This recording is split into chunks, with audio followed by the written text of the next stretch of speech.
வடசென்னை பகுதிகளில் கோவிலில் திருவிழாவில் மூதாட்டிகளை குறிவைத்து நகைப்பறிப்பில் ஈடுபட்ட தெலுங்கானாவைச் சேர்ந்த தாய் மகள் உட்பட 4 பெண்களை போலீசார் கைது செய்தனர். சென்னை எண்ணூர் பகுதியில் கடந்த 23ஆம் தேதியன்று ஆங்காள பரமேஸ்வரி ஆலயத்தின் கும்பாபிஷேகம் நடைபெற்றது.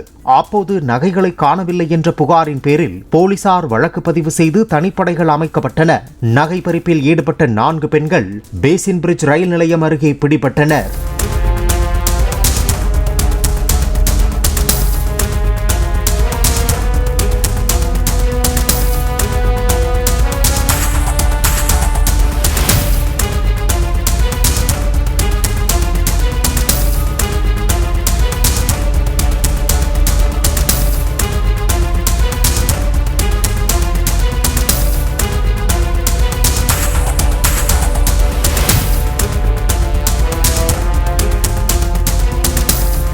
பிளே ஸ்டோர் மற்றும் ஆப் ஸ்டோரில் இருந்து பாலிமர் செயலியை QR கோடு மூலம் பதிவிறக்கம் செய்யுங்கள். செய்திகளை உடனுக்குடன் பெறுங்கள்.